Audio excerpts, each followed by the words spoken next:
consultants should be practicing. They should be practicing, every week with each other, role playing, and really seeing ways to fix the small issues. I always say you got to do 100 things right to make a sale.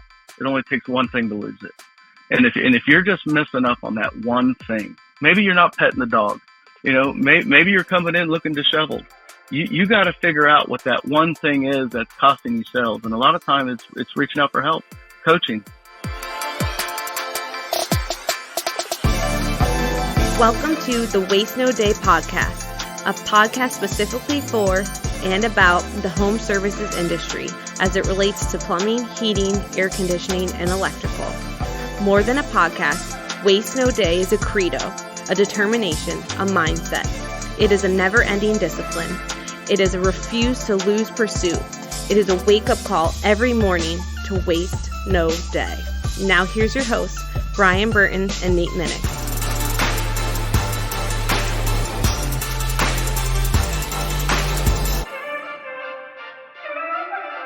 Hey, welcome to another episode of the Waste No Day podcast. Your hosts, Nate and Brian, hanging out with you again today, and we are looking forward to another great episode. This time, we're inviting on the show Shane Belzer, the Regional Director of Sales for FH Furr, and we are looking to have a great conversation with him, not only about his story, what that has meant for him and his family, and of course, the business that he works for, as well as some practical applications to help you be a better tech in the field or comfort advisor. It's going to be a great time. Before we get into that, Brian and I are going to spend a little bit of time ourselves talking about this, and we're turning to Brian for our quote. Get around people with goals, people with plans, people who are going somewhere with their lives and have high aspirations. Jim Rohn. I was going to say Shane Belzer. I can see him saying something like that. Right. Well, he's definitely living it. And that is why I wanted to use that quote in particular. I posted that quote on social media recently, and I said... I like social media better, though. Yeah, it can change the mood, can't it? It sure can. As Gene Salade said on this podcast, we use social media. We don't get used by it. Bingo. I posted it on Facebook recently, but I wanted to use it on here because Shane's one of those people. High aspirations, high goals, always moving, always on the grind, always trying to get better and seemingly at every aspect of life. And we talked about this a little bit last week, which was just, cutting out the people, certainly at work. Like that's the time that you have to protect your mindset the most. If you're in a selling role or a training role where you impact other people, you got to keep those bad apples away from you. And more so at work than anywhere, because they're going to mess up your paycheck. And as I said last week, let them ruin their own career. Just make a line around them and walk up to the people who are, as Jim Rohn said, people of higher aspirations. Yeah. And Shane's one of those folks, so I'm pumped to talk to him, and I've talked to him a couple times now since he posted that review, or he posted the review a while ago, but since we read the review on the show a few weeks ago. And man, he got a hold of me pretty quick, which tells you he listens on Mondays, baby. He listens when the episode drops, and he got a hold of me right away and was like, man, I'd love to do an episode. And I'm like, well, let's chat, and we set up a chat and talked. I think I set up a 30-minute chat, and we went over an hour because, we're just basically. Because you wouldn't stop talking. We're two sales trainers, man, and we had, you like to compare notes. It gets a little, every conversation with a high producer of in whatever field they're in, it's going to get a little competitive where we're pushing each other. We want more and more. But yeah, we both had a blast on the conversation and couldn't wait to talk again. So yeah, he's one of those people. And this is one of those shows where if we're bringing you somebody, we're trying to put somebody in your passenger seat that is just aiming to get to the next level themselves and hopefully pushing you to some other level. I'm getting tons and tons and tons of people now who want to come on the show, largely to promote some kind of product of theirs, which I'm usually fine with. I mean, I'm not reading commercials here, but if they want to come on and promote their service or product, we're usually good with it as long as the content they bring in the show is going to be really good for our listening audience. Well, it's been tougher and tougher now to get, because there was one point where I had 42 people on my notepad who either want to come on the show or I'm trying to make the episode happen.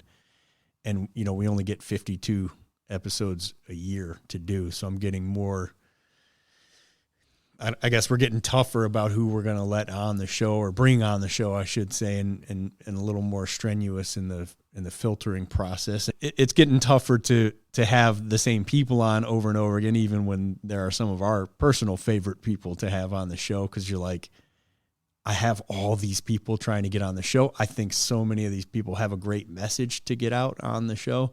But we want to provide the most value for your passenger seat possible. And the 52 episodes we get to do a year. So yeah. So people who keep hitting us up, you know, we do like to answer and say, no, thank you. Or maybe not now, not no, but not now. But yeah, that's the majority of the issue is that, and we have so many people wanting to come on and so many people that we want to have on, that we have to be pretty selective about not only who, but when. Like with the current episodes we've been doing, is the timing right for this type of episode? And sometimes it is, and sometimes it ain't. Oh, really, Brian, it's about the name of our show, Waste No Day. And in fact, I'm going to coin a new term here, ROL. It's about your return on listening. Yeah, right? buddy. And it depends. Let me write that down for you. Please do. In writing that none of us can read. A TM right next to it. What we're talking about, though, is like, you know, these podcasts are an hour, hour and a half, whatever it may be. And we want that to be packed full of valuable information to you that's going to make a difference. You know, your ears have the opportunity to listen to hours and hours and hours and hours and hours of many, many, many other things. And so we want this podcast and these shows to be profitable for the time invested. Return on listening. That's a really good point on the on the ROL. And as you mentioned that, I was thinking, I've got a stack of books on my desk, and I was looking at how many of those books have actually been on the show, and I'm like, wow, that's a significant amount. And one thing I'm regretting as I'm going through them is I'm like, oh, what about this guy? This guy's been on the book. What about her? She's been on the podcast. What about, you know, all these authors and books that have been on the show? And I'm like, oh, I read most of them on Audible. You know, so I don't have the actual copy of the book, but I'm getting them now. So I actually ordered like 7 books on Amazon yesterday. What? Of people who have been on this show. Like, I felt like, oh, they weren't coloring books. Got it. I'm not going to read them. I may color in them. Oh, you're just filling your bookcase up. Well, like I wanted the physical copy. So at first I was like, let me email these people and say, hey, can I get a copy of your book and maybe an autograph copy, you know, but I don't know. I don't want to just be a taker like that. So I'm like, they provided such good content for the show. And if I had them on, they provided good content for my life or my career, because that's why I went to book them on the show. So I ordered the books of the people that I didn't have actual copies of. And I was going to make a social media post about pretty much any question you can have is in this industry or in your career is going to be answered by one of these books. You could save time and just listen to the Waste No Day podcast. Oh. All of them have been on the show, but I still recommend reading the books. Look, we only do an hour a week, right? Something like that. Hour and a half, give or take. Depends how long you keep talking on this intro. What's our longest intro? Let's break the record. Last week we were at like 22, 25 minutes. So. Yeah, we started. We were like, let's do 10 minutes tops of us yapping. And it was funny, too, because sometimes we'll go, I don't know about this episode. Maybe it's not going to be great, so let's do a real strong. Yeah, because there's intro. nothing the audience wants to hear more than us. Yeah, my nasally drone going off about nothing. Exactly. But it just so happened that last week was Jim McCormick, so we really, really didn't need to, like, we knew the content was going to be so solid, but we just had a lot to talk about. It was, I think we actually missed a week or two, right, while you were on vacation of recording. Yes, we had been off for quite a while. Yeah, so we'll do this when one of us is going to be off for a while, when Nate's going to take his freaking 6-week vacation to Yosemite or something, go see the peregrine falcons fly. Yeah.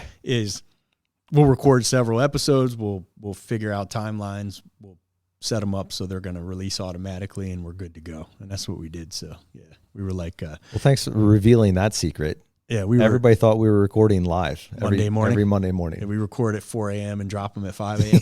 Yeah. So we had the end of the water hose pinched, so to speak. And when we finally got to record the intro for Jim McCormick's amazing episode, we let the end of that hose go, and boy, a lot came out.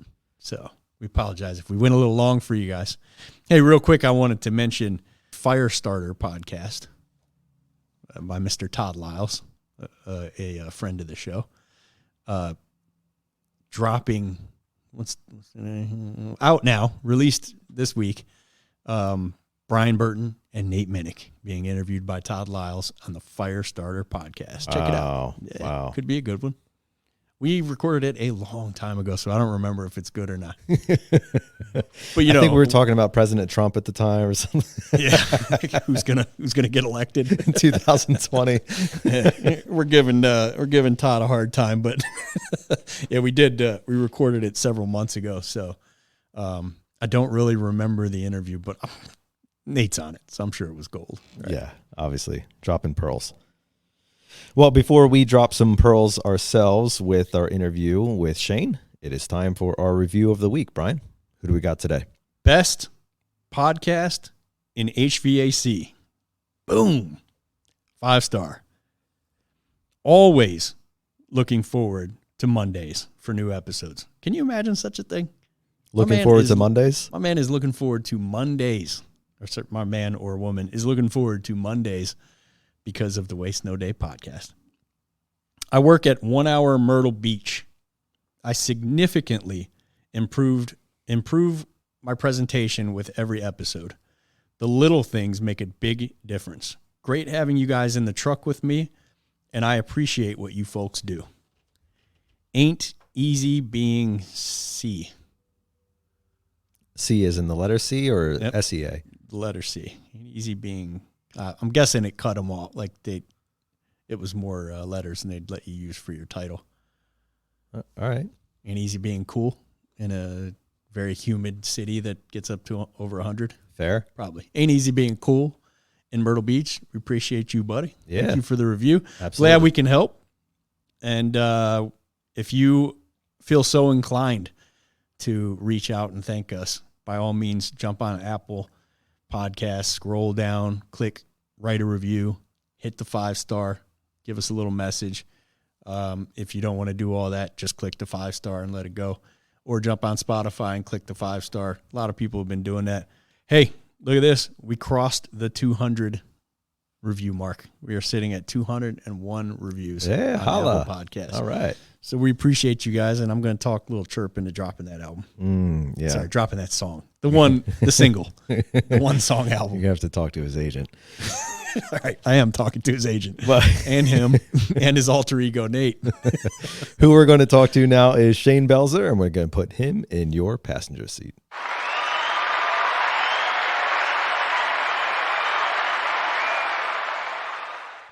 Our guest today is Shane Belzer. He is the Regional Director of Sales for FH Furr Plumbing, Heating, and Air Conditioning and Electrical that is based out of Manassas, Virginia. Shane started with FH Furr in 2013 as a comfort consultant and rose to the ranks, doing things like HVAC sales coaching, building the sales process, being promoted to Director of Sales, and maintained the position through until 2022. In that year, they became a partner of Apex Service Partners, and at the same time, Shane got promoted to Regional Director of Sales.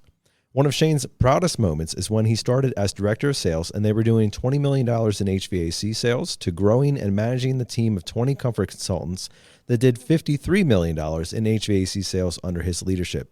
Today, the company is at $140 million and well on their way to more than that in total sales, continuing to grow and continuing to partner with other companies and opening new locations with a goal of taking Mr. Furr's vision of being the absolutely the best service company to even higher levels. Shane is married to the love of his life, Candy. They have 4 sons and are very active in their church. If he's not working, he's doing church activities or taking the family camping and simply just being with his family. Welcome to the show, Shane. Hey, Nate, Brian, good to be here. Yeah, good to talk to you again, buddy. Good to be here as in the passenger seat of our dozens of listeners, right? Dozens. Yes, absolutely. Yeah. And if I could say, I love what you guys are doing. I mean, I love this podcast. I love Waste No Day. I mean, I think it's awesome. I mean, when I tripped on it, going across different podcasts and stuff, I mean, it was just awesome. And the first time I listened to it, I was hooked. So that's why I left you the review that you guys read the other day. It's just, I really believe it. People need to be eating more stuff like this rather than sitting in the car, listening to music, doing different things. They need to be doing their best to get educated, and this is an excellent way to do it. Yeah, I'm a firm believer, as you know, and I love that you said you tripped over it. You might be our first guest who's tripped over our podcast. We do set the bar low. Yeah, about ankle high. We like to keep the bar. Yeah, I'm a firm believer, as I say on like every episode, that I think music has its place. Stand-up comedy has its place. Sure. Yeah. Like even news and world events kind of have their place, albeit a freaking tiny place in your mind, like news and world events. But because what are you focusing on? Like, what are you trying to get done? Are you trying to be the most informed person about current events and crying out loud, the world, Ukraine, like, or are you about your family? Are you about your life, your business, your truck, your customer? Because if that's what you claim to be, then most of your free time should be spent focusing on that. And this is one of none those of that shows. stuff pays the bills. It doesn't pay the bills, and it doesn't make us better, and it doesn't serve our customers better. It really doesn't. You can sit there and you can eat all that stuff all day, but you think about what you're listening to, what you're eating. None of that stuff helps you support your family. None of that stuff helps you support your children. You plan for college, whatever it may be, whatever your dreams are, your aspirations. None of that stuff helps. And I feel that's something that's really lacking in the trade is really self-education. And I mean, you can get a bachelor's degree listening to podcasts, reading books. I mean, you can, you may not have it on paper, but you'll be just as smart as any of them if you just take time to get better. I love that, man. We're going to have a great show today, and obviously you're doing okay at paying your bills, and that's kind of where we want to start off here today with a little bit of your story, your background. I understand that you started as an apprentice in the trenches, and so we want to hear what was your journey in terms of getting into the trades, through the trades, and where you are now. A lot of it is just, I kind of fell into it, and I do a lot of training back. Is that literal or figurative? Like what was fell that? into a ditch? Did you fall into a ditch? So, it's funny because I think a lot of people, when I say fall into it, they didn't intentionally get into the trades. A lot of it is that maybe they started off planning something else. I don't know how many people I have that have degrees in accounting, have degrees in engineering, have degrees in accounting, business, whatever it is, and they end up being a comfort consultant, or what we call comfort consultant. You may call it a comfort advisor. And here we are, we're sitting across from tables with people that have so much money in college debt, student debt, and we're making more money than them, and they look at us like, oh, poor guy selling HVAC, but not understanding the actual opportunity that this trade provides. And when I say fell into it, now my story, I didn't go to college. I didn't do any of that. And I'm real vulnerable. I let people know I'm not the smartest guy in the room. I put my high school transcript up on the screen, and I show them, hey, when I graduated high school, I was 404 out of a class of, 415. I was on the wrong side. I let them know, and I took the 5-year route to get through high school. I think I had 36 referrals my first senior year, so I was a mess, and I was a mess. I was all over the place, had different things going on in my life. And, it was when I got into it in 96, I was working for, kind of a mid-sized company, specialized in service agreements. And they kind of threw me in a truck. They said, here's this guy, you go ride with him, you learn how to clean blowers, go how to clean coils, go how to, clean, burner chambers, that type of stuff. And it was 2 weeks, and it was just go do it. But here, the most important thing is learn how to sell something, sell hard start, sell igniters, sell coil cleaning, sell duct cleaning. And the amount of training that went into it, they wanted you to sell all this, but they didn't train you or really provide you training. So it was pretty much, they threw you out there, go figure it out. I did pretty good at it. I was averaging about $450 a ticket back then, selling all maintenance. We didn't sell equipment. But it was all maintenance, and it was just learning. So I can say it's kind of, hard knocks, but it was good. But at that time, I was married to my first wife. I did give her a kidney, and through that, I wasn't able to keep working. I wasn't able to pull blowers and keep doing that stuff. And I got into they kind of directed. Hold on, Shane, time out, Yeah. buddy. Hold on. Got me going. I feel like we need to backtrack a little bit. Mm-hmm. You gave a kidney to a wife you're no longer with?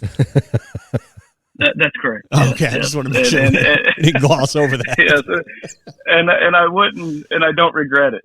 It was saving a life, and it was one of the greatest things, and For the listeners out there, I should have said this more in the beginning. Shane and I have had now a few conversations, and we do some texting back and forth just in the few weeks it's been, a month it's been since we read that review of yours on, you remember what episode that was, Nate? All right, me neither. Good. Nate doesn't listen to the show, ladies and gentlemen. You should know that going in. So there's no way he's going to remember it. Can't double our listening base. Yeah, but I put it out there. So we read the review Shane posted, and it said I'm regional sales director for $100 million company, and I'm like, wow, like that's a guest in my, you do what basically my job for a company 2.5 times the size, and I'm like, so I said on the air when we read it, get a hold of me and let's do an episode, and he got a hold of me on LinkedIn, I think. Yes, it's on LinkedIn. Yes. And I said, well, let's have a conversation because I like to just at least have a quick chat and make sure that we're on the same page in terms of how we train sales and how we expect people to sell. And not only were we on the same page, but I felt like, we were in the same part of the page, like dead center of page 19. Like we couldn't be more similar in the way we go to market and train our techs to go to market. Like we expect a high level of production. We expect a high level, a high closing percentage.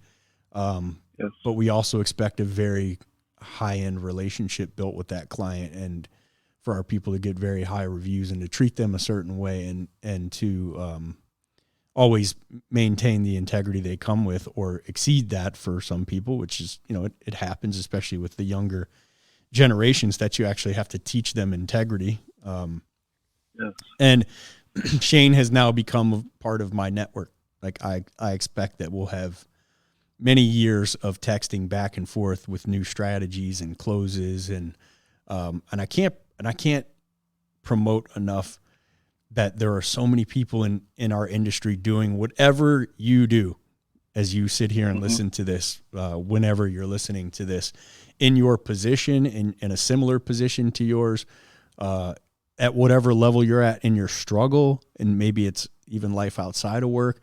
There are so many people in the industry that you can connect with who can help move you along a little bit further than you are now. And then on the flip side, you're going to help them as well. So network like your life depends on it in this industry or whatever industry you're in, and get around people who are in similar positions to yours. And I don't care. I know for a fact, you guys are going to do 130 million this year. We're pushing to do 40 million this year. I know for a fact I have things to offer to you, despite the fact that the company you work for is 2.5 times, 3 times the size. I know that I have things to offer. Now, I would expect you have things to offer, and hopefully more so, and we'll want reciprocation there and get it. But it doesn't matter. Like if you can get a hold of someone who's 10 times your size, they need something you have. Like nobody's perfect in every way. Like, so you got to get around people knowing that you have something to offer as well.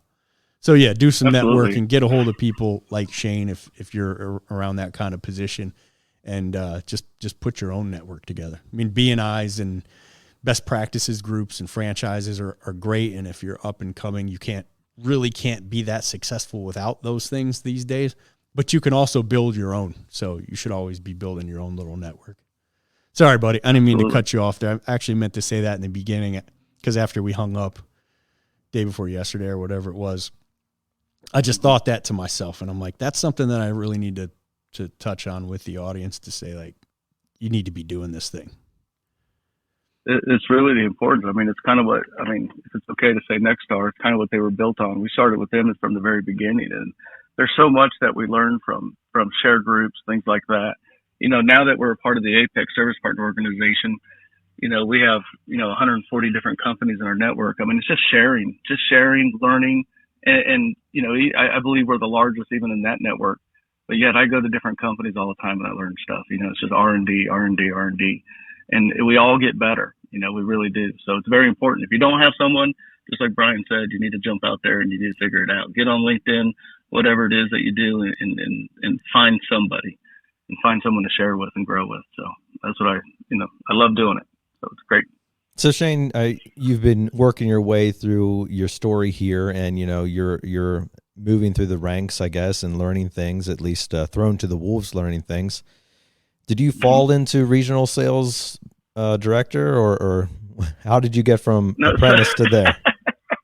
No, everything after I fell into the trades was earned. Okay, I'll say that. or is a nice magic trick. Is a trick. But either way, so once I did that, I ended up getting out of the trades, and just straight sales, and won't dive into all that. But basically, I think it was around, 2004, 2005. I have a friend who owns a heat and air conditioning company, and he called me and he said he needed a sales guy. So man, I did really good at it. I need to go back. And so I went back, started selling for him. It was a smaller company at the time, married my second wife, had a life change, started going to church, really got my life back in order. And with that, and with the trades, started diving in and seeing really what I could do in this, and started selling. And he wasn't able to really provide me enough leads at the time. Ended up moving to a company in Chantilly, Virginia. Really good company. They were roughly around 5 to 7 million. Started off selling there. I was the first consultant to do over $1 million for them. From there, started trying to build the sales team. I was managing the service technicians. I was managing installers, managing the office, pretty much general manager of the company. But the issue with that, was he got the company from his dad, and he used to always tell me, say, Shane, I want to kind of get to a point where I'm dispatching calls from my swimming pool. And I used to think, I was like, well, how much room is in the pool for me? And because here I am, I'm trying to grow. Right. I'm trying to grow, trying to raise a family. So it went on. I ended up going to a train dealer meeting in Baltimore, and they had Eddie Money on the stage. And I grew up in Manassa, Virginia. That's where I'm located now. And one of our main competition at the time was Furr. And one of their things is the guy on the back of the truck. And I called the guy on the back of the truck. So I saw him at the event, walked up to him, and I started talking to him. And Mr. Furr, I just walked up to him, wanted to introduce myself, kind of took a chance. Said, hey, living legend, Mr. Furr, how you doing? I'm Shane. And he started talking to me and asking me where I worked, what I did. And, and he immediately started challenging me. He was, hey, what's your 5-year plan? What's your goals? Then he says, where do you see yourself in 10 years? And at that point, I started thinking, man, this guy, I don't even work for this guy. And this guy's challenged me, asked me what my goals are, what my plans are. And then Jeff Ritchie, who was our TM at the time, walked up and started talking to him. We kind of shared the same TM when we were both selling train at the time. And he started telling Jeff, man, I want to be the best. I want to grow. I'm going to step on the neck of everyone in our area. I don't care what it is. You take care of me. I'm the best. And I just saw this enthusiasm. I saw this go-get-it attitude. I saw this guy who absolutely wanted to grow and be the best. And I said, I left that meeting and said, if anything happens where I'm at, I'm going to go work there. And I used to sell against some, I used to call myself First Layer, all kinds of stuff. And they had this guy, his name was Darius Livers. And he's a great sales guy, and he was the sales guy. And we used to sell back and forth. And I used to always say that I would take every job from him. We still go back and forth on who was the best. But I report to Darius now. But the day that I left SSI, I called FH Furr, and they said, get over here. And I think a lot of people forget that we could pretty much work anywhere. We could go get a job anywhere. And where we're working, where you're working at today, is you're choosing to work there, right? And it's that same reason that we're choosing to work for who we work for is really why homeowners should choose to do business with us. That's how much you got to really love the company that you're with. But anyway, so I went to FH Furr, and when I went there, I saw this 40,000 square foot building. It was it was stuff that I've never seen. I saw millions of dollars in equipment being stocked, where I used to have to run to to line in Conklin, pick up the equipment, cut the stickers off, register it. I had to draw my own metal, had to put everything together. I saw a recycling facility where they recycled everything. I saw organization. I saw a huge call center pre-COVID, just answering phones nonstop. I saw a wet lab for training. It was 4,000 square feet, units set up, apprenticeship classes.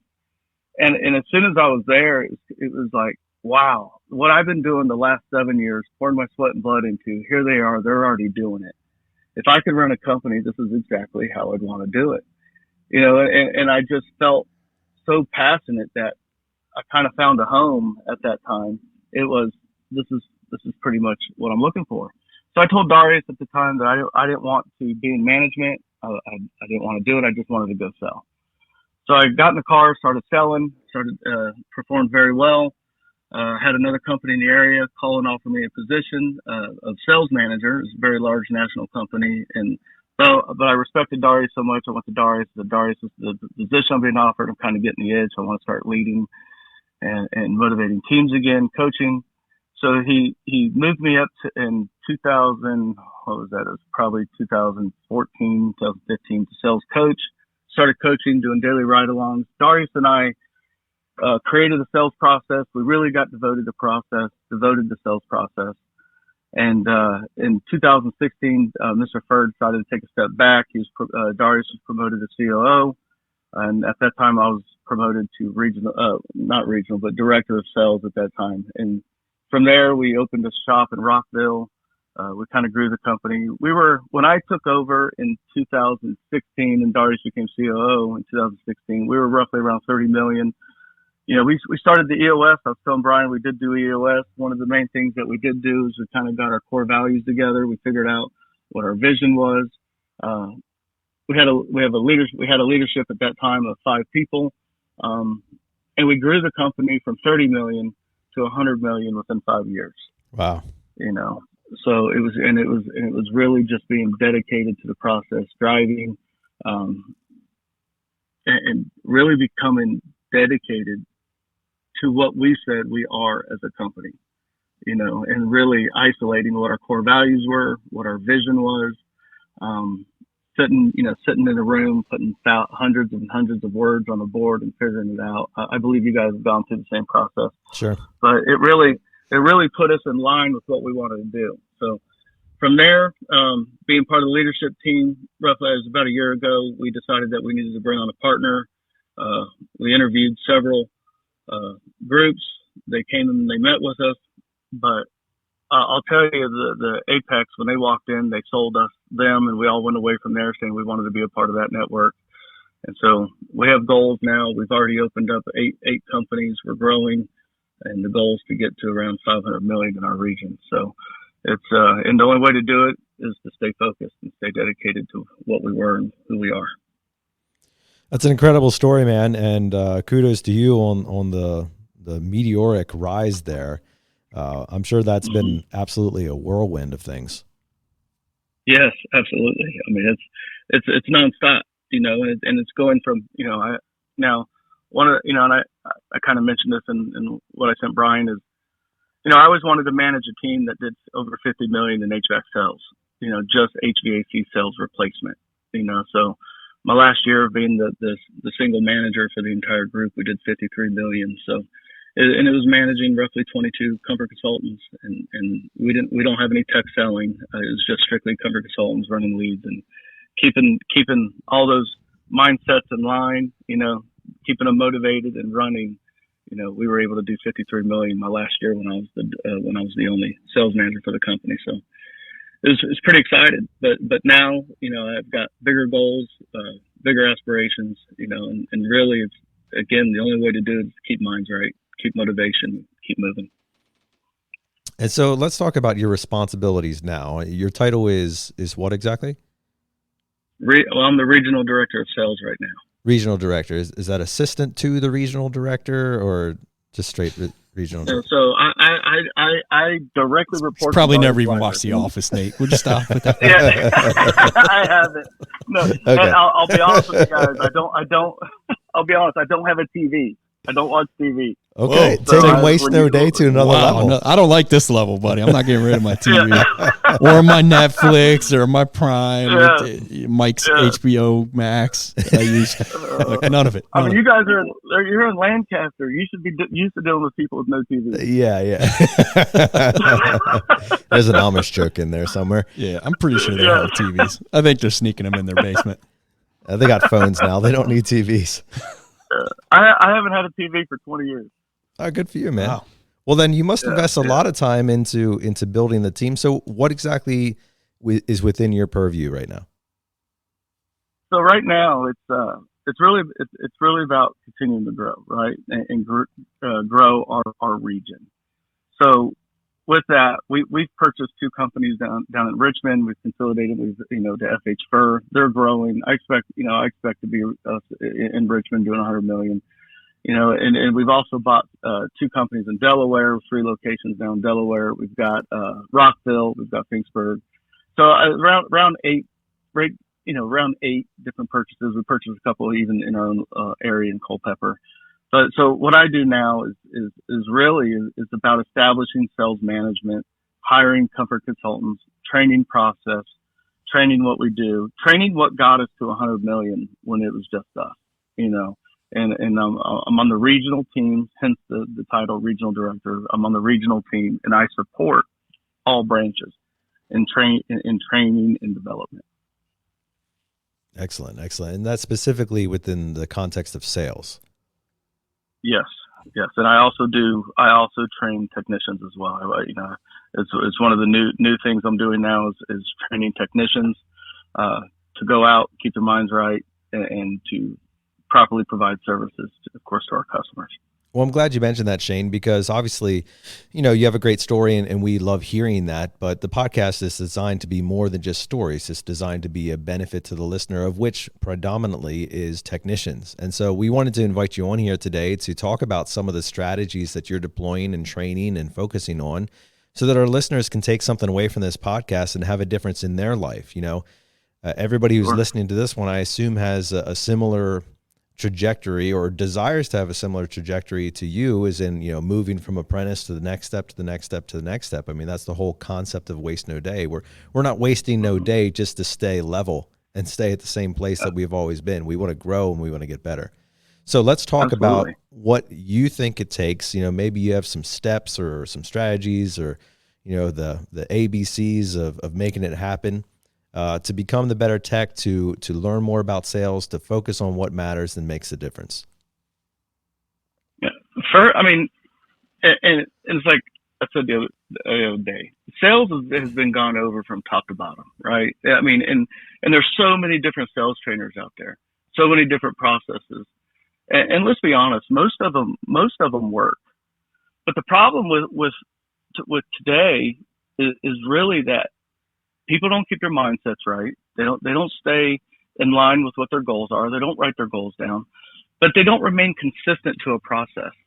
And I know there's different trainers out there. I won't bring up their name, but consistency is key, and it really is taking that process, walking in the house, and doing the same thing every time. No matter what the customer looks like, smells like, talks like. It does not matter.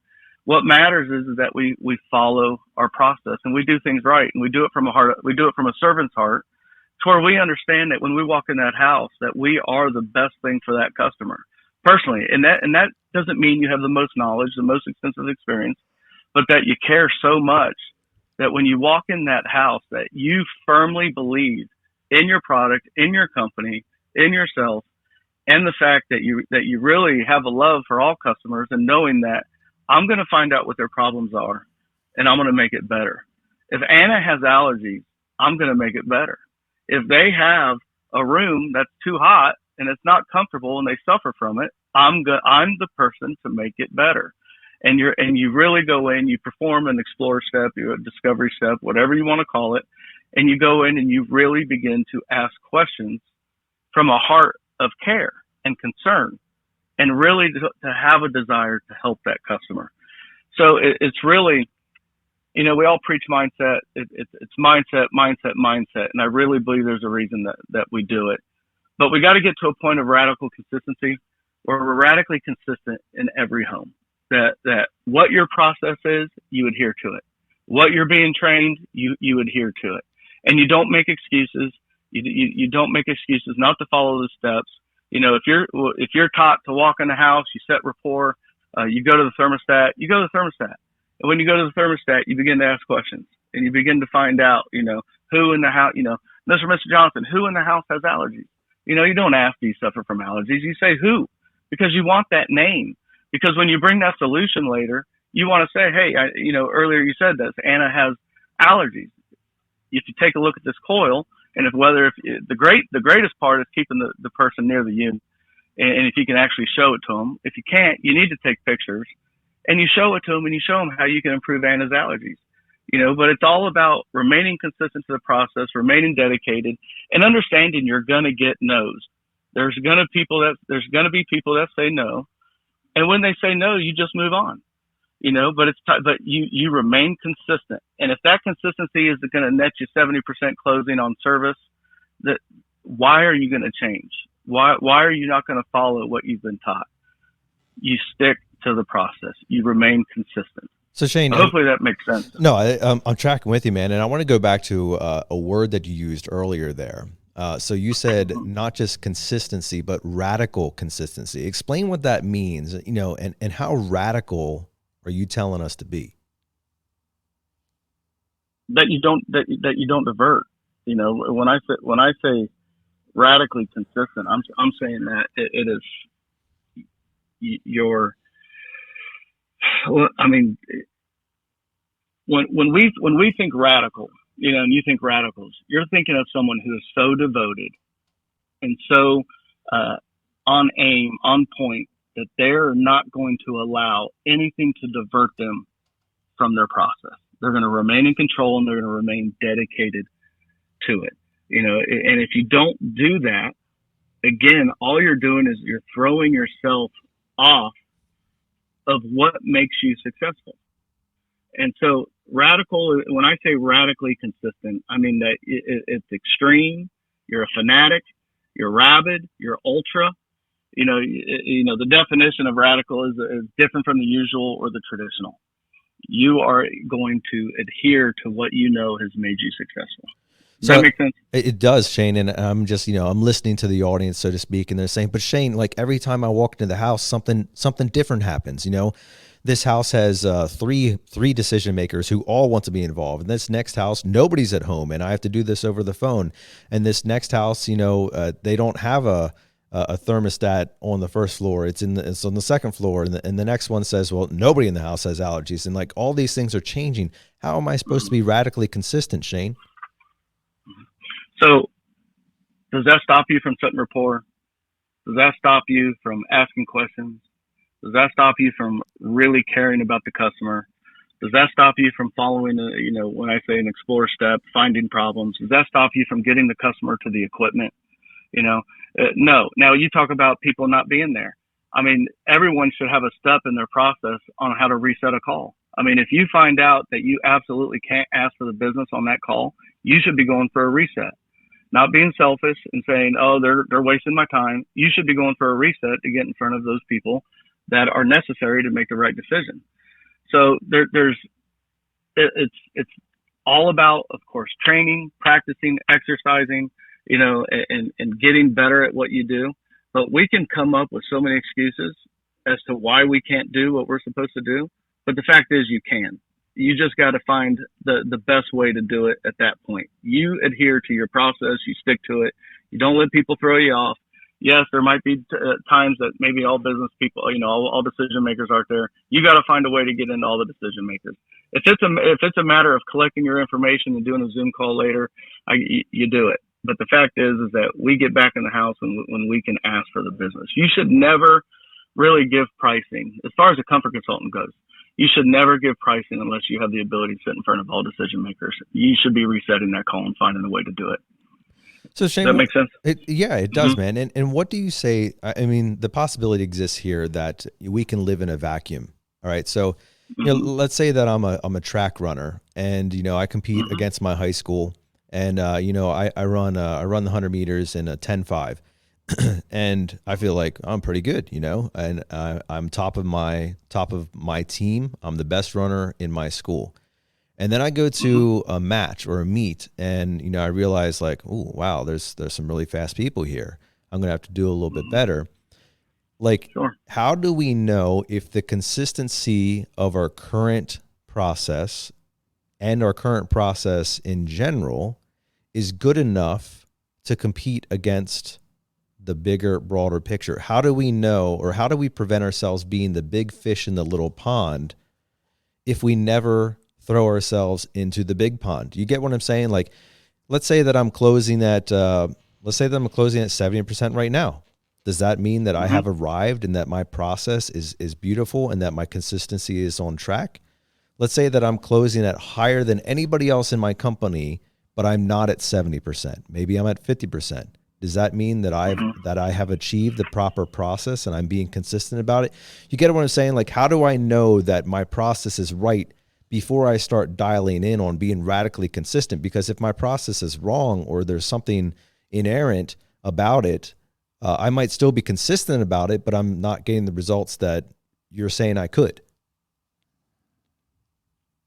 Well, I guess first thing was, if you're a technician and you're closing 70% of your calls, leaving with a full task, I'm going to say that the process is probably pretty good, and you should stick to that.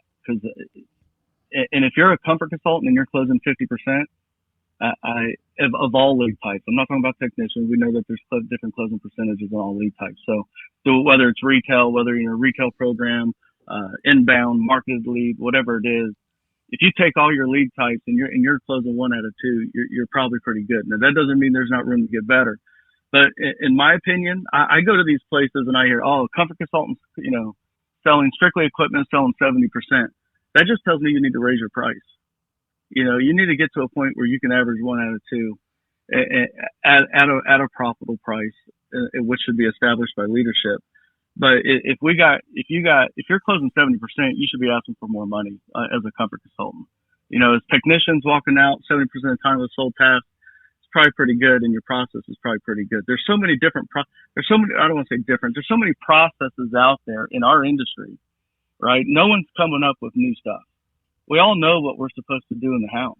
Now, it's up to you to really take a firm look in the mirror and say, are you really doing it, and are you following it? And really, one of our core values is own your zone, and you got to own your numbers. And if your numbers are where they need to be, as far as what the leadership expects, the company expects, your process is probably pretty good, and you need to adhere to it. I always told myself, if I'm closing 50% of my leads and I'm making a great living, why am I going to change when I'm closing 1 out of 2? You say, well, you could get to 60%, you get 70%. No, I just need to raise my price, because I'd rather raise my price and do less work and make more money. I'm hoping I'm tracking with you guys here. Yeah, for sure. And another question I have, let's say that I'm in the field right now and I'm experiencing mediocre results. Mm-hmm. Now, self-awareness is something that is difficult for all of us to achieve, right? Like it can be difficult to look internally and answer the question, what is the problem? Is there a way that I can identify whether my process is needing some tune-up, or is there a way to identify whether I'm just not being as consistent as I should be? How do I know where to address my mediocre results? Well, this is where you need to be able to reach out for help, and hopefully companies are providing that. Now, we have several service system coaches on our side, where we have a whole coaching division, and our technicians have ride-alongs daily, and we do, and we run lists, we run numbers, we're very transparent. We have hot lists. I have what I call a CPR on my side. And everyone knows where they stand according to the group, and we should be transparent. You should know where you stand within the group, but you gotta be willing to reach out for help. And whether, if you don't have a sales manager that can go do ride-alongs, you should go get in a car with another consultant, another successful consultant. And I'd say, if there's one of the things that I'm most proud about, is I developed a sales team that was a team. It wasn't a bunch of individuals, and they were willing to help each other, work with each other. when it was slow, they were willing to do ride-alongs with each other, jump in a car, go watch what someone else is doing. But if you're not hitting where you know you should be, and you really feel you're giving it all, you need to reach out for help, and you need to go do some ride-alongs. You need to ask for some coaching, get in books, podcasts, the things that we definitely preach. But it's a matter of, guys, help each other. You should be having weekly sales meetings. You should be, having tech talks amongst your comfort consultants, amongst your technicians to get better technically, to understand why you're offering the services you're offering. But really, you gotta, if you're drowning, don't sit there and drown. Scream for help. Ask for something. Ask for someone to come see what you're doing and really establish it. But if you don't have a process, and I have found among so many companies that I've visited, they don't have a sales process written down. They don't have something that they coach, they teach, that they go over, that they role play. And I always say, if you won't practice, you don't play. If you don't practice, you're not getting on the field. So consultants should be practicing. They should be practicing, every week with each other, role playing, and really seeing ways to fix the small issues. I always say, you got to do 100 things right to make a sale. It only takes one thing to lose it. And if you're just messing up on that one thing, maybe you're not petting the dog. Maybe you're disrespecting people's dogs or their cats. You don't know. That could be costing you sales. Maybe you're walking in smelling like cigarettes. Maybe you're coming in looking disheveled. You got to figure out what that one thing is that's costing you sales. And a lot of times it's reaching out for help, coaching, and letting people just stand on the outside and watch what you're doing. Yeah, I love the ride along piece of that. Is probably the most impactful part. Is we have techs here who are just on top of the world in terms of the electrical. I mean, it's number one and number 3 Sparky techs in the nation in the Mr. Sparky network. And these guys will ride along with each other still to this day. If they're struggling, they will go ride with the other one or ride with someone else. They're in contact with people outside of this company to go over objections and stuff like that. And I was always big on getting people over from other departments. Brent Buckley in Las Vegas was a big one that I got over all the time. If he was slow, I'd get him to my call as a plumber. If I was slow, he would get me to his call as an HVAC tech. And I would just find a place to nestle in and listen to his presentation, man. And it's basically doing a ride along. And we have a lot of techs here who have Jamie over, one of our electricians, and they'll tell you that they'll sit on the bottom of the basement steps or very quietly do what they're doing so they can hear every word. And then they have to reach out to somebody after they hear it and go, oh my gosh, his process is so thorough. Here's what I'm going to change in mine. Here's what I'm going to do more of. Here's what I'm going to do less of. And it doesn't have to, I'm talking about HVAC techs and plumbers listening to an electrician. It really makes no difference what the product is.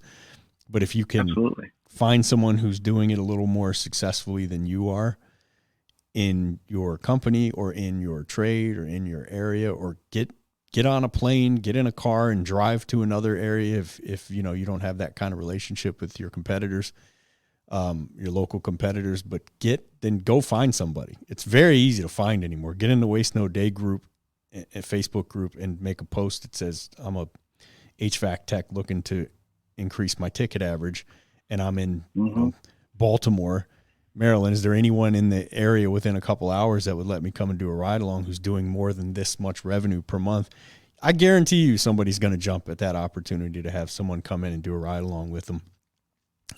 Absolutely. But you have to put yourself out there to do it, and you got to be willing to spend some money, because it might be a day off work. You might burn a vacation day and some gas.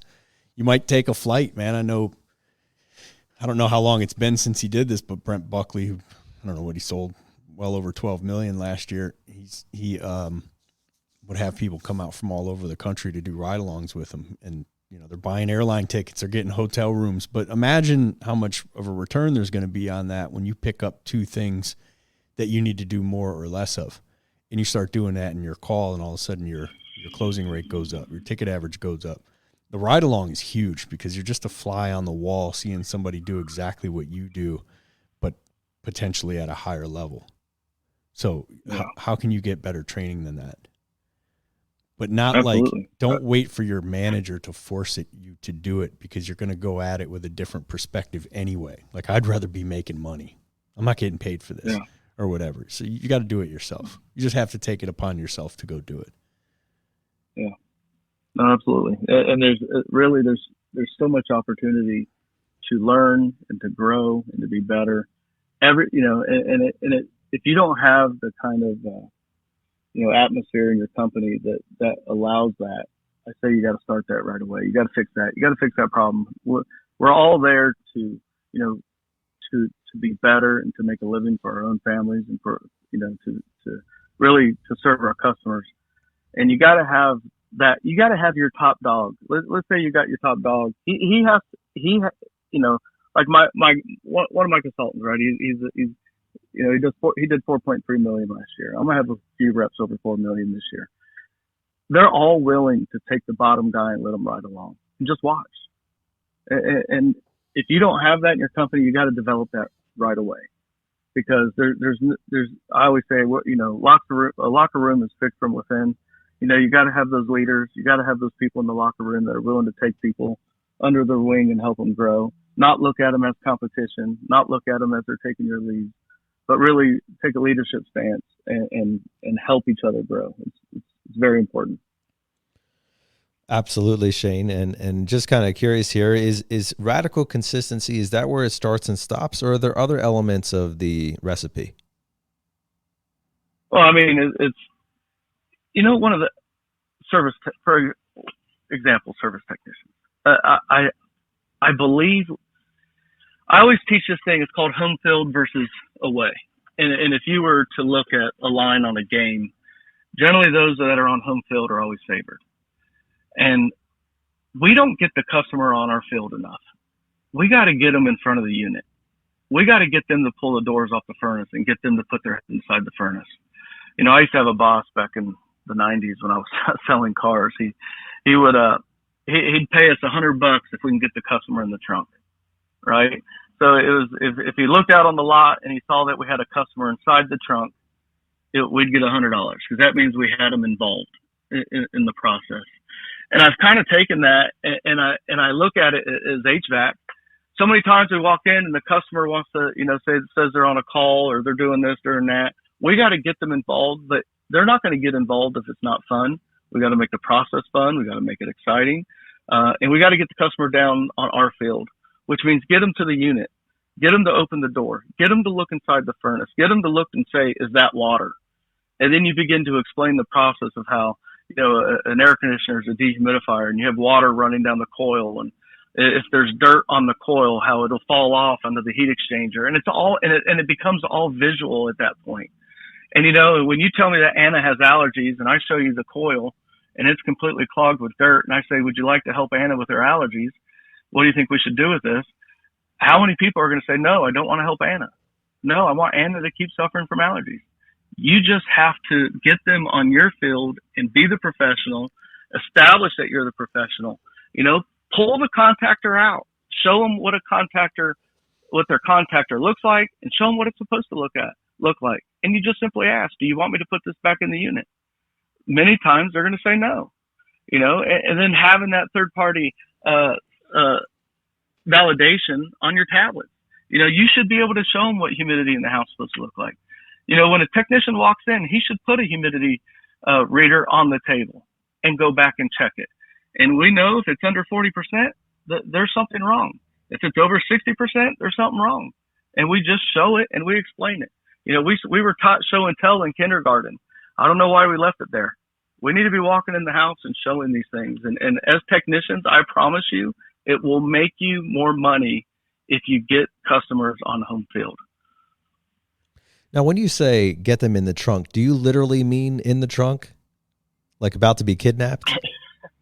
Yes. Yeah. So we would be, it was great. Look at this trunk. Nathan, look at this trunk. Look how big it is. Look how much room you can fit in there. Hey, do me a favor, Nathan. Climb in there. Look how big it is. That's fantastic. And then, got him. And then you get them in there. And then you shut the trunk. And then you say, pull the lever. And it shows them how, if they're ever locked in the trunk, they pull the lever, they can escape.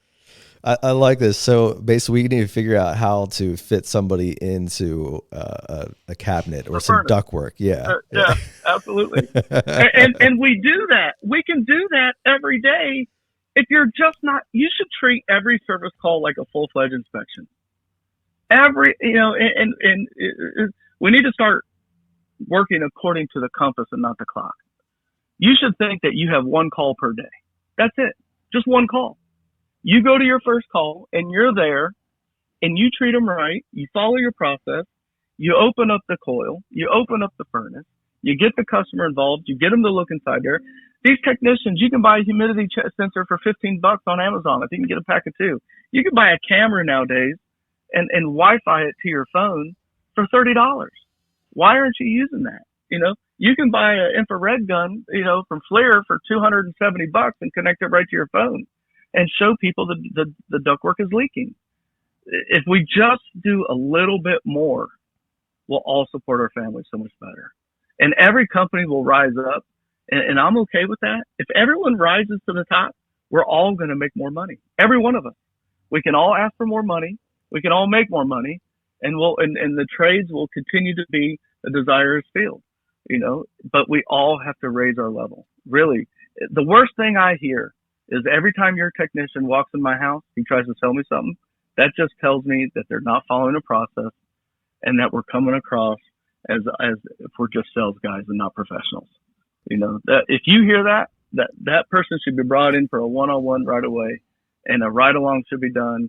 And you should find out, why is he coming across as if he's just trying to sell something? When you hear that, not if you hear that. When you as a leader hear that, because that's coming. That's going to happen. Yeah, it's going to happen. But it just tells you that they're not really getting permission to offer solutions. And if you're not gaining permission to offer the solution, then you're just a sales guy. That's all you are. Yeah, you and got to gain permission. It's also if you're afraid to build value in the inspection that you're going to do, let's say whatever's going on. It's like building value in why you're there and why you're going to bring up items that need to be brought up, be it these are items that I think are a safety issue potentially, or that need to be done right now, or these are items that I think you and your family it would make you and your family really enjoy your plumbing, HVAC, electrical system more than you do currently. And if I find anything like that I think you would really enjoy, would you like me to bring it up? Would you like me to keep it to myself? And you meet, like, who's going to say no? Like, don't bring it up. Yeah.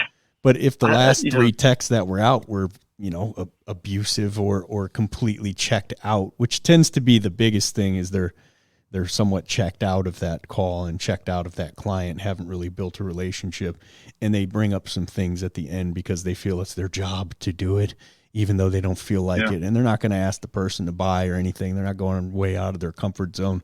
So they just casually bring it up. And when the client gives the slightest bit of pushback, that's the window for them to close the door and roll on out and get home early. Then you have to overcome that on top of the fact that you have to do all that properly. So it can feel like an uphill battle, but man, it's so worth it in the end, because if you treat that client properly, and you bring up some things that they would really love to have, they just don't know about them yet, and you convince them to give them a try, and then they really love the products, be it some IAQ or water treatment or what have you, they're going to write you a monster review. You're going to make great money. The company's going to win, and then they're going to hopefully tell some friends and neighbors about how much they enjoyed the experience, and now you have work when other people don't. Like, the whole thing is built for just nothing but winning. A proper presentation and the system run properly. When I say the system, I mean an organization is run properly. It's to the benefit of all 3 parties involved. But you have to be checked in. You've got to be checked in. It's got to matter to you that they see and feel and hear and like touch all the products that they could benefit from, and that they get the experience before they own these products, and they understand how beneficial they could be. And then you actually have to ask them to become an owner of that product today, maybe multiple times, and then help them through the obstacles that are in the way, the objections or what have you, and then give them another opportunity to become an owner of this product today and really experience what it can do for their family. And on the end of it, bam-o, all those great things happen. But, it takes a level of energy that you got to be willing to sacrifice for the win for you, the win for the company, and the win for the client. Yeah, it's like they say, you got to run every call with purpose and passion. But it's being enthusiastic, and that's why I try to get my technicians to have a one call mindset.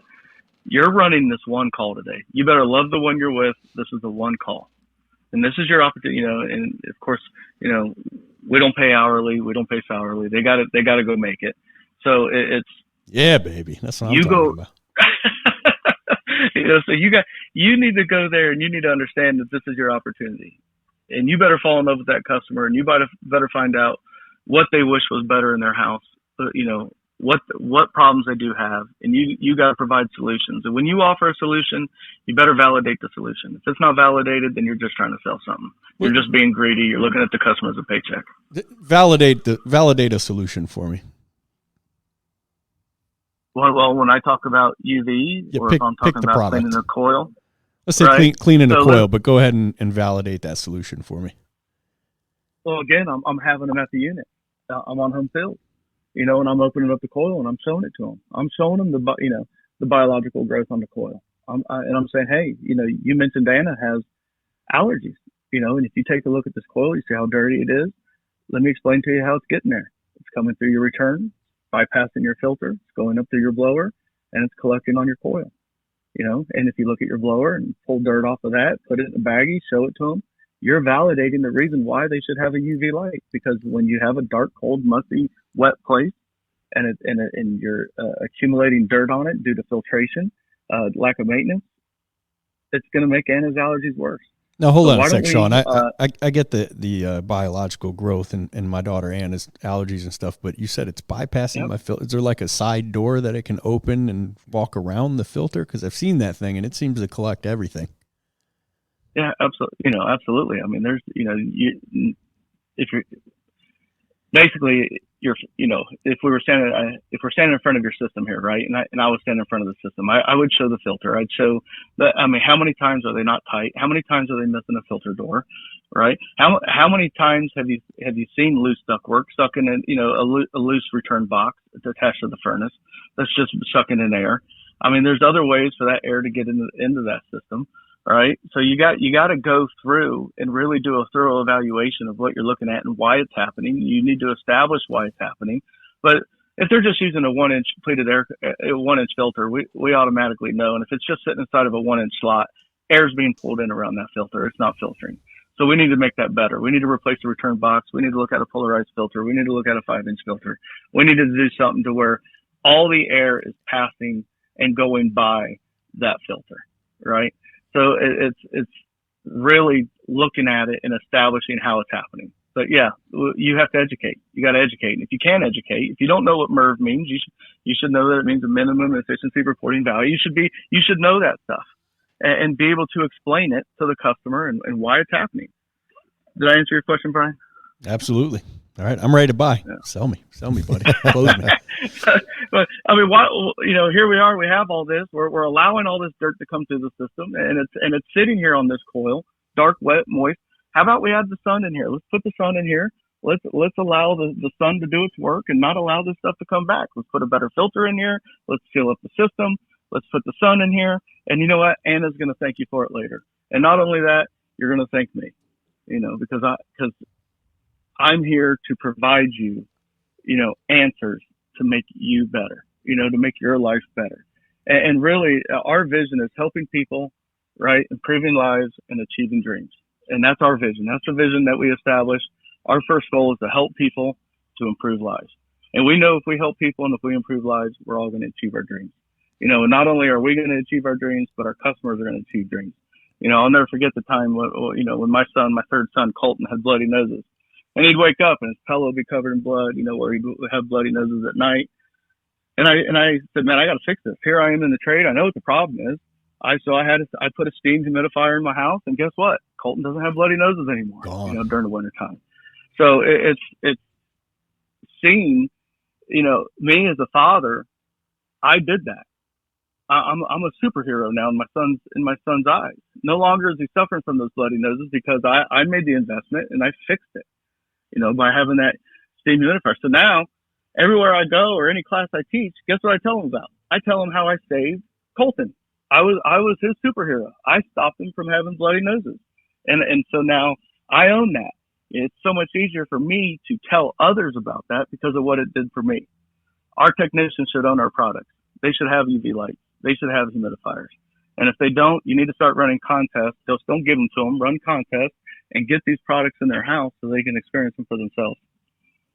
So you touched on something else earlier, and we kind of bypassed it, and that was a fun role play. And I love role playing, or whatever. People are using all kinds of different terms for it now, but I knew it as role playing, so that's what we call it here. But they're scared. You might get canceled for saying role playing. Yeah, I don't want to get canceled here. Not me. With all the money coming in that we're generating from this show, I can't afford to get canceled. I told my wife, I said, I'm being interviewed this morning. She said, don't say anything to get canceled. I said, all right, I'll do my best. I feel like we're long past that point. Well, we don't swear, but we get pretty stupid on this show sometimes. Absolutely. Only when I'm speaking oddly, which I can't figure that part out. Huh, yeah. But I like to role play objections, and I honestly, buddy, I feel like, Nate, we've gotten away from our roots, which is, we're the only show I've ever heard that role plays, and we do it consistently with our guests. And you did, and I feel like if there were more podcasts out there that just did a lot of role playing, especially surprise role plays to our guests, I would listen to every one of them, because I'm constantly trying to get a nugget of something that we're not currently doing, that we can implement as a team, or that I can implement into training people, or just conversations with people.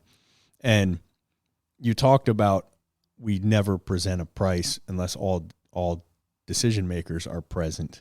So I was hoping that, before, as I know late, any second now, Nate's going to go, as we bring this thing in for a landing here. So before he does that, I thought maybe Nate could tell you that, Sarah would have to be part of this decision-making process, but he would love for you to give him the price anyway. And maybe you could walk us through how you train your people to not present that price, because what we all know is bound to happen if it's not done right, or probably bound to happen even if it is done right, is some people are going to get upset that you won't just give me a number. And it happens to everybody. So maybe you could walk us through how you train that and just a straight up role play. And just for clarity's sake, I don't want to unfairly position this role play. Are you suggesting to never give a price ever, no matter if you're a service technician or a comfort advisor, or there are specific situations? Well, let's find out, buddy. Well, I don't want to back him into a corner. Oh, I do. Come on, let's back him into a corner. He can take it. So that's something that, of course, the consultant needs to look at, or even the technician. But I say you don't present a price as far as a comfort consultant goes unless you can ask for the business, right? And that's something that you have to establish during rapport building, when you set your roadmap, or you set your agenda, that you find out at that time, and you dig up those objections, right? I firmly believe in finding the objections before you ever get to price, right? Because you got to close the doors. We all know who teaches that very well. And it's when you're doing that. You can say who teaches that, buddy. We don't care. Okay, yeah, Weldon Long. Weldon Long does a great job. I know you said right? but you didn't want to say a name, and then you started talking about consistency, and I was having a conversation. Justin Spiker is one of our selling techs here in the HVAC side, and he was telling me, so I have several guys I recommend a new book to every month, and it was Power of Consistency last month, and he just came in to say what a freaking just life-changing book that was for him. So I wanted to give him a shout out anyway. So Wally's been on the show before. We're gonna have him on again soon. He doesn't know it, neither did Nate until just now, but let's make it happen, buddy. It's definitely on the schedule. Absolutely. And Weldon, I had the opportunity to meet him one time down in Colorado Springs. I've never brought him in for training, but I do use a lot of his training. He does a good job with it. People have different opinions, but I think that what he teaches is strong, and I think he does a good job. The only opinion we care about, I don't know how much I'm allowed to say. Yeah, you can say whatever. We don't care. The only opinion we care about, besides our own, is the guest currently on the show right now. So you should know that there about us. We can be bought, buddy. That's perfect. Yeah. Speaking of buying, I would like to do some buying. Yeah, let's go. Yeah. So, all right. So, if I get in a situation where a customer just tells me that they're not going to be able to do anything, Hold up, buddy. I know you're trying to dance your way out of this, but we're gonna role play. All right? Nate's primed to be a client here. We always try to get each other first because neither of us really wants to role play that bad, although we act like it's fine. But yeah, I got him. So he stepped in it, and now he knows he has to role play. Okay. Nate, you be the wife. The husband's not home. No, it's not happening. All right, I'll give you, Shane. Can you raise your voice octave? Shane, I'll give you the benefit of the doubt. Enough from you. I'm going to turn your mic down. Shane, you set the scenario. Why are you here to visit me? Comfort consultant. Okay, and comfort advisor. So we're looking at replacing your system. Is my system down, or is this a voluntary replacement? Either way. Tech lead. I mean, if it was down, tech lead off of maintenance. Tech lead off of maintenance. Yeah. Okay. Yeah. Middle of spring. Yeah. You're going for the ACC. So are you saying it doesn't work or it does work? It's working. But I guess the tech had some 15 years old and it's never been serviced, and there are plenty of reasons to replace it. There's no need to get personal here, Brian. Talking about Nate's house right now. Okay, go ahead. You start. All right, so I completely understand. And when you say you can't make the decision today, let me ask you: is there someone else that will be helping you choose the design of the system, Nathan? I'm more than happy to make the decision today. My wife, she's not really big into the whole mechanical side of the house, and that's kind of my purview. So she said, "Hey, whatever you want, you do it." And this role play just took a complete left turn from where I thought we were Brian. going. Thank you, Brian. I'm glad you noticed that. Really, Nate, you're just going to completely change the role play. He says he can make the decision. We're running through this thing, baby. We're going to go for the close. All right, well, let's see. I wonder if it's going to pop up again on the back end. We'll see. We'll see. So I mean, even at the back end, if I can't dig that up and they pull, you can't. It's like they always say. They always try to escape through it at some point, right? If he brings that back up at the end, and I've already given a price, you're done at that point. You got to have good, strong follow up at that point. But you got to try to dig that up at the very beginning. And when I set, when I set what I call an agenda, or some people call roadmap. And I tell them right up front, we're going to talk about the things you like about your system, you don't like, some things you like to change. After that, I'm going to take some measurements of the home. I'm going to, do what's called a load calculation to ensure the system I offer is the right size. After that, I'll make some recommendations according to your family comfort and your budget. Then from there, we're going to schedule the installation. All this should take about 60 to 90 minutes, but the most important thing to me is that I get a 5-star review today. If there's any time during this presentation that I don't seem to be offering you a 5-star service, please stop, let me know so I can get back on track. So I'm trying to pull out those objections while I'm setting that agenda. Many times when I say, as a consultant, that we're going to schedule your installation today, that's when the objection will pop. And I've got to be ready for that at that point. Oh, I'm not going to, or I don't have the time. Maybe it's a time commitment objection, and then you got to reset for that to get the right time. Or maybe, like you said, it's a partner spouse. Oh, I'm not going to be able to make that decision today. I need my wife to be here. I need my husband to be here. I never reset at that time. For one, it's disrespectful, but I need to start digging in to see really how much they know, and if they really can't make the decision. It could be a smoke screen. Well, yeah, and then try to smoke screen it. I would say in this case, Nate probably set it up well for a good role play. So let's go from where he said he can definitely make the decision, but his wife's not here, because I know you've sold long enough, I've sold long enough, Nate's trained people long enough to know that you will get that on the front end. And then you will get the curveball on the back end where they completely go against everything they said. So let's go, Nate. All right. In character, Shane. Yeah. So Shane, I appreciate everything. And I'm definitely happy to give you a 5-star review. You've been great. This is fantastic. Really, like I'm at the point where I think we need to talk about how much something like this is going to cost. You've made a strong case in terms of, the value of what it would be to replace my old system and all that. And, it's certainly, I can see that it's in disrepair, and you've made a lot of great points about how the efficiencies of the new ones would bring some good stuff to my home. I'm all about that. So how much is this going to cost?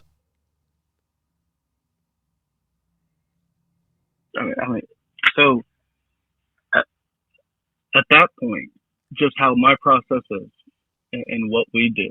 I have landed them on a system, right?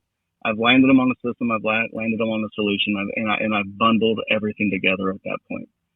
And I would have already given the price on the back of our process book, where they would have already known what the price is, and I've already been asking for the business at that point. I'm rarely gonna, if you follow the process, what was just presented there, and I'm not trying to be hard, is probably not going to happen to me. What is all this going to cost? Where are we at? Because you're not even getting that far if both decision makers aren't there. Correct. And okay. If he told me he was willing to buy, if he said I'm willing to buy, so at the very beginning of the call, I say we're gonna land, we set your agenda. I go through my entire process, things you can see, things you can't see, the way we do our installations, through our guarantees. I do a trial close at that point, and I say, after everything that we've gone over today, right? The way that I do my installs, the way that the way our guarantees are. Do you see any reason why you wouldn't trust FH Furr and myself for this project? Besides price, leaving price out of it, do you see any reason why you wouldn't trust me and my company for this project? Absolutely not. Great. Let's go ahead and talk about the systems. I land them on a system. I go through all the system options. I don't ever give price while I'm going through system options. I get them to say, I want that. When they say I want that, all that's left for me to do is build the estimate at that point, bundle my solution, and ask for the business. Like a doctor, I'm providing the solution. I don't get into good, better, best. No. I offer features. I offer the benefits, the solutions of what they told me as the doctor, as a professional of their home, and I build that system according to what they told me they want. And then at the end, when I put it on paper and I say, this is what you asked for, at that point, it's just a matter of do you want it installed on Thursday? Hopefully this is making sense to you as far as how our process goes. Right. And I apologize that we didn't set it up properly. I mean, it makes sense that how that was originally positioned, you're not even getting there if you don't believe that we're ready to make a decision. That's right. And I find that through the process. And when they tell me that they absolutely can't, I have to dive through if it's a smoke screen or if it's not and make that decision whether I'm going to press forward or not. But if I really believe it's not, I'm going to ask questions like, earlier, you mentioned that your husband's going to be helping with the design of the system. Let me ask you, do you know if he's looking for variable speed? Do you know if he's looking at zoning? Do you know if he's looking at an inverter type system? And I get them to say, I don't know. From there, I'm going to go for the reset because they see there's a lot of things that go into designing the right system for them. And I simply say something like this: homeowner, I see there's going to be some relaying information to Bob. I really want to ensure that everyone's on the same page. Not only that, but I need to make sure that the heat load is correct. I need to take some measurements of the home, and that's going to take some time. There's also some duct connections that I really want to look at with my installation team. And also, I'm very close to my sales manager. And I heard my sales manager talking the other day about some promotions. So how about this? How about I go and I do that heat load calculation. I find out about this duct work to make sure that it's going to be right with my installation team. And then I go talk to my sales manager. I find out what that promotion is going to be so I can absolutely get you the best deal on this. Let me ask you, are you and Bob available on Saturday at 9 a.m.? Right. And that's where I'll go for the reset. Now, if it's at price and I've already established price, once I establish price, I got to ask for the close. I got to keep asking. I've got to find ways to do it. Let's say I'm in the house and they say no. I never make a proposal until I'm either leaving or they're buying. I do everything in our process. I'll go out to the car. I'll separate for a second. I'll put the proposal together. I'll knock on the door and I'll ask, hey, you ready to go ahead and get this done on Thursday? No, we've already said no. Okay, let's sit down. Let's go through the proposal. I go through the proposal and then I ask for the business again.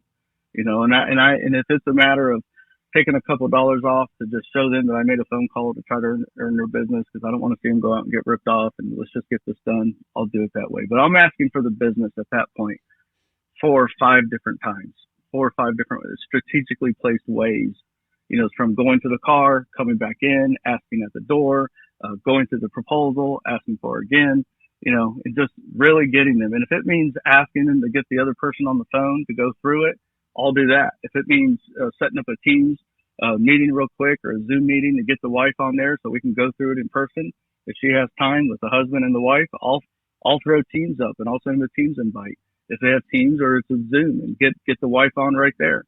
Whatever it takes really to ask for the business. But once I've given a price, in my mind, it's over. If I walk out with a no, because that's what I'm going for, that lead, to me, the lead is done. We have a rehash department at our company. It's up to rehash to close it at that point. I'm moving on to the next one. Yeah. And your line of questioning there, I think, was pretty clever in terms of making the person aware if they're a solo, if they're standing there in front of you by themselves, like, well, you know, has your spouse considered variable speed? Are they more interested in efficiency? Or are they more interested in, you know, what, all these questions? I was like, oh, wow, I haven't really thought about that. It reminded me of this past Mother's Day, I decided to purchase my wife some perfume, and I went to the mall, and, you know, I'm at the counter there, and the lady who was helping me out is like, well, does your wife like, you know, more of a flowery scent or more of, you know, this scent? And I'm like, like, oh boy, maybe I walked myself into a problem here, because I'm like, oh, good grief. You know, it just made me aware of the fact that I did not have all the information to make the best decision. Now I ended up buying something and she liked it and it worked out well, but, you know, it could have been disastrous too. I could have spent $100 on a bottle of perfume that she never wears. And you know, how much more critical is that when you're talking about a $15,000, $20,000, $30,000 purchase, if you're going off of only half of the decision-making potential. Mm-hmm. Yeah, absolutely. I do have a question for you, and we actually did have a real scenario here that occurred where one of our techs went out to the field, and they were discussing with the homeowner, you know, about doing a replacement and all that. And the homeowner was estranged from their spouse. And they swore up and down, like, no, they don't need to be involved. And, you know, we're not living together and blah, blah, blah, blah, blah, blah, blah. And like, I'm making the decision, sold it. And then guess who called back in and said, we're not doing it. Yeah. How is there a way of handling scenarios like that where somebody is like, they're getting offended? They're basically like, you're not taking my word for it. Get out of my house. Like, I'm the decision maker. How do you handle the person that is so, you know, I'm the only one that matters here? And then on the back end, of course, somebody else comes in, you know, the people's elbow from the top rope. And, and you're like, I did, what else was I supposed to do to identify that? You're going to have, you know, at that point, you're going to have to, in my mind, in a case like that, I'm going to have to respect what I'm being told in the house for that time.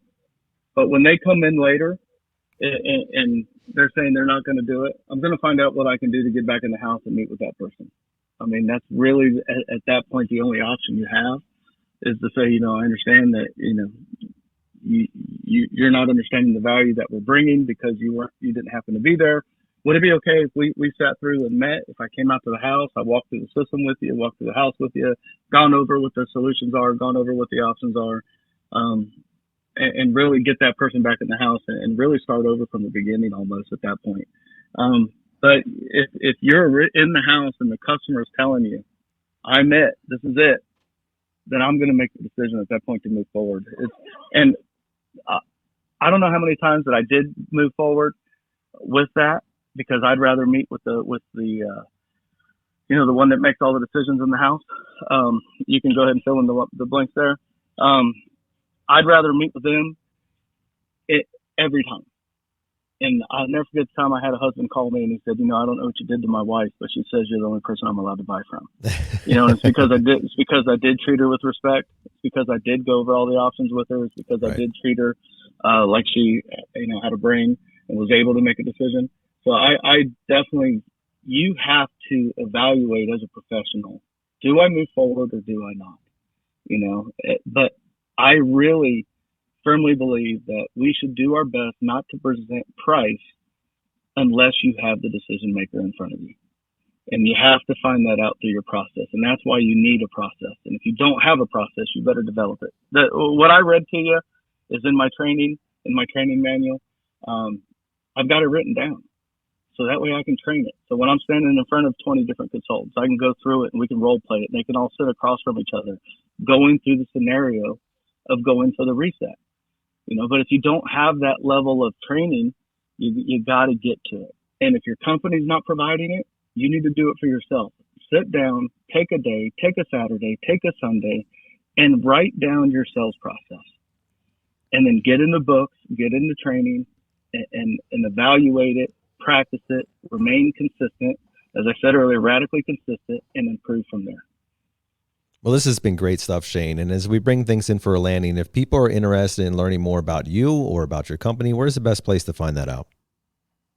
You can find me on LinkedIn, or you can just email me. So I can give my email. You want my email? Sure, let's hear it. S. Belzer, and that's Belz as in zebra, ER, at fhfurr.com. Or like I said, you can find me on LinkedIn. Awesome, fantastic. That was a good thing to end on too, which is like creating the presentation and documenting it. I was talking to a fan of the show who's I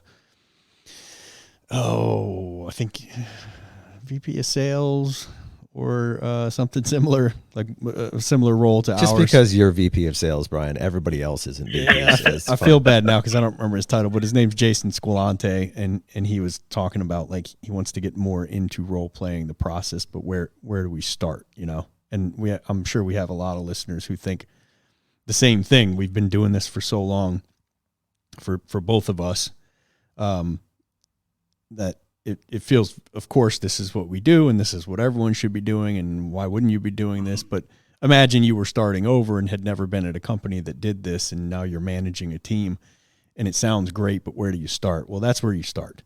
You start by coming up with the best possible process, whether you're doing that yourself, which don't recommend, but if you are, then grab the most successful person on your team and say, what's your process?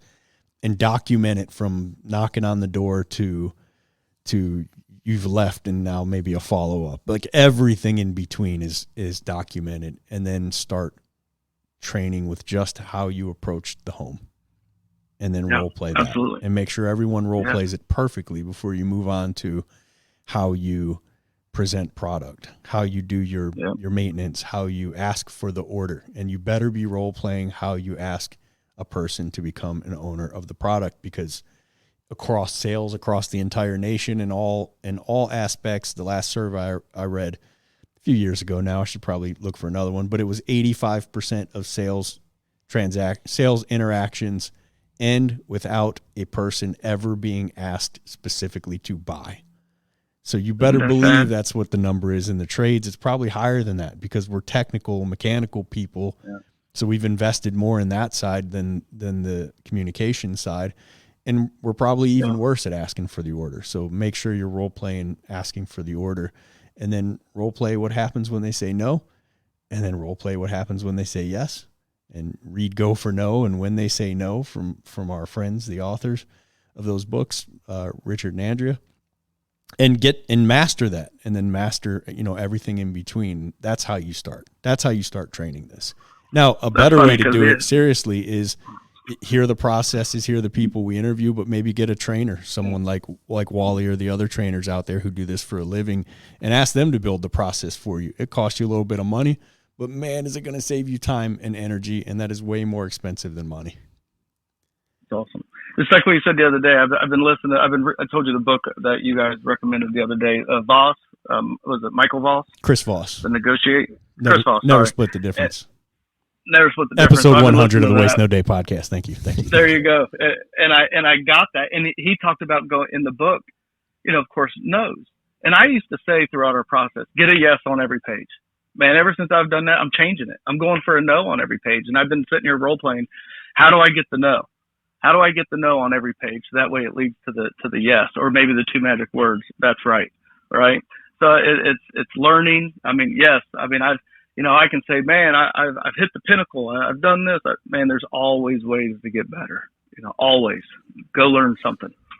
And that's the fun part too, man. Because if you get to where you're just killing it every day, and it's literally showing up at this point, and you're not growing and not developing, you're not seeking out people doing a little bit better, life gets pretty boring, and it gets boring fast. Absolutely. You got to be developing.